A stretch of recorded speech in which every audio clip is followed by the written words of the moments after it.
Let's react. This was the song that carried the message across the world. One love, one heart. Feel alright. Say it. Let's get together and feel alright. In the first few seconds, something happens. You just don't hear music. You feel calm, you feel unity, you feel lifted. And that right there is why we're talking about Bob Marley today. Because Bob Marley's impact went far beyond technique, far beyond charts, far beyond reggae. He didn't just write songs, he shifted energy, and very few artists ever do that. Now, let's be honest, there are musicians who are faster. There are singers with big vocal ranges, better singers. There are producers with more complex arrangements. If we were judging purely on technical style or technical skill, musical history will look very, very different. But history doesn't remember technique the way it remembers presence. And Bob Marley had presence, the kind you can't manufacture, the kind that doesn't fade with trends. In this great future, you can't forget your past. So dry your tears, I say. Think about this. When you hear Bob Marley's music, or when you hear his voice, there's a calm strength in it. It's not aggressive or trying to force himself onto you. It's not theatrical. It's not overworked. It's grounded. And grounding is powerful because in a world that often feels chaotic, grounding feels like the truth. That's why his songs don't feel like performances. They feel like conversations, like you're talking to a friend, like I'm talking to you now. Let's rewind to context. Reggae wasn't built for international domination. It wasn't shaped for American pop radio. It wasn't chasing crossover appeal. It was rooted in Jamaica's history, in struggle, in spirituality, in social consciousness. And when Bob Marley carried reggae onto the global stage, he didn't dilute it. He didn't stand off the edges. He didn't make it easier for the world to digest.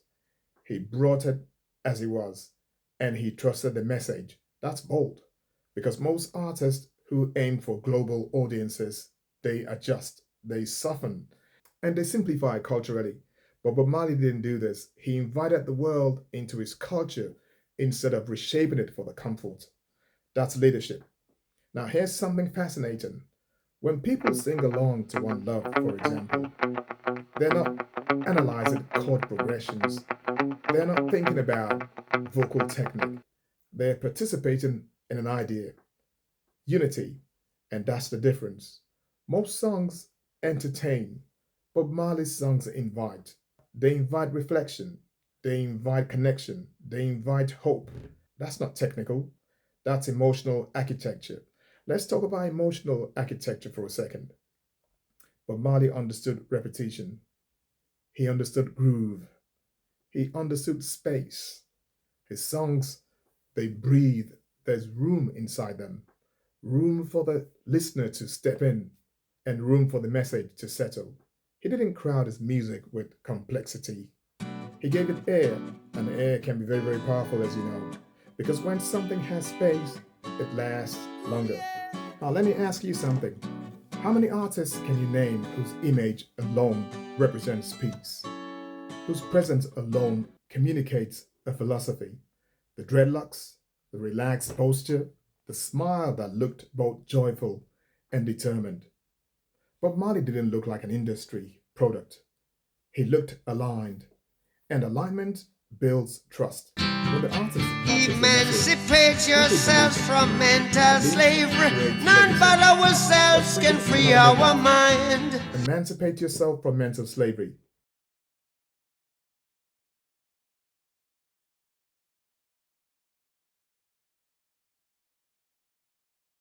Emancipate yourself from mental slavery. That's not just songwriting, that's conviction. And notice something here. Redemption song is stripped back. Acoustic, minimal, no big production, no flashy instrumentation, just a voice and the truth. Well, a voice, a guitar, and the truth. That's confidence.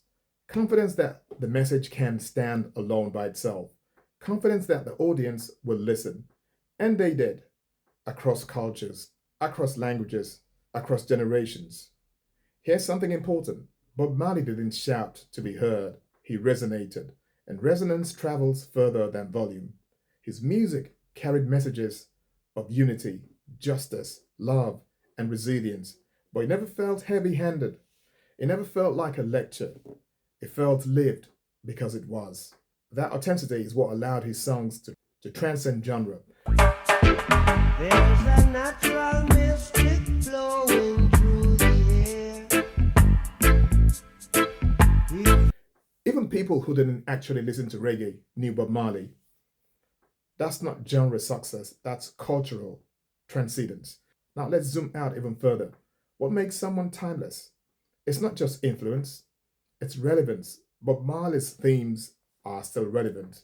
Unity, equality, spiritual grounding, hope in difficult times. Those themes don't expire. They don't age out. They don't become outdated or out of fashion. That's why when his songs play today, they don't feel nostalgic in a dated way. They feel present. That's impact. And here's the thing that really separates him. He wasn't chasing hits, he was carrying meaning. When artists chase hits, they follow trends. When artists carry a meaning or meanings, they create direction. Bob Marley created direction. He gave reggae a global voice. He gave Jamaica global visibility. I mean, when you think of Jamaica, you think of Bob Marley. He made people curious about a culture they may never have encountered otherwise. That's not a small thing, that's historical. Think about this. Without Bob Marley's global reach, would reggae have traveled the same way? I doubt it. Would it have entered mainstream awareness so deeply? Would it have influenced artists across continents? Well, possibly, but not with the same emotional weight. Because Bob Marley wasn't just exporting sound, he was exporting spirit, and spirit is harder to replicate. Now let's talk about positivity. Bob Marley could have leaned fully into anger. He had reasons to. The world wasn't easy. The political climate wasn't calm. There was division, tension, conflict, but he balanced conviction with upliftment. He chose to frame struggle through resilience. He chose to frame injustice through hope. That's maturity. That maturity made his music feel healing rather than hostile. And that's a rare balance. Now there's some facts about the music industry. The music industry is noisy. Artists rise fast, artists disappear fast. But the ones who last usually offer something deeper than entertainment. Bob Marley offered identity when people listened to him. They felt part of something larger. And belonging is powerful. Belonging is what turns songs into anthems. Even decades later, his imagery appears everywhere. Posters, murals, clothing, not because of marketing campaigns, but because he represents an idea. Peace with strength, joy with depth, spirituality without pretension. Now, that is rare. Now imagine if Bob Marley had focused purely on technical perfection. If he'd layered his songs with complexity, if he had aimed to impress musicians instead of connect with people, will the impact have been? I wanna love you and treat you right. I wanna love you every day and every night. We'll be together. The roof right over our head. We'll share the shelter of my single bed. We'll share the same room. Which I provide the rain.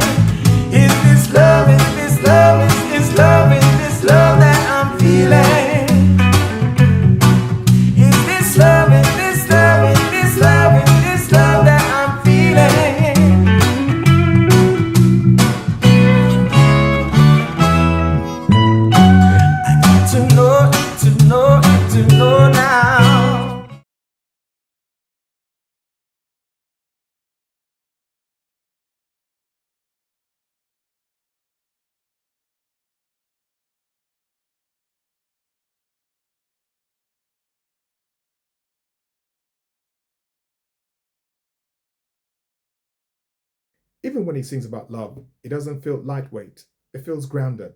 Love in his music wasn't fantasy. It wasn't a foundation. And that's why it resonates, because it feels real. Here's what I think it ultimately comes down to. Bob Marley didn't try to be larger than life, although he became larger than life. He stayed true to life. He didn't adjust his message to fit trends. He let the message stand. And when the message is strong enough, it travels across oceans, across generations, across time. Even today, every corner of the world, you'll hear Bob Marley sung. So when we say Bob Marley still moves the world today, it's not because we're being sentimental. It's because his music still feels necessary. Necessary in divided times, necessary in restless times, and necessary in uncertain times. And music that feels necessary doesn't fade away. Here's my final thought. Technique impresses musicians, presence moves people, and Bob Marley moved a whole lot of people. Not just with his rhythm, not just with his melody, but with his meaning, and meaning is what survives.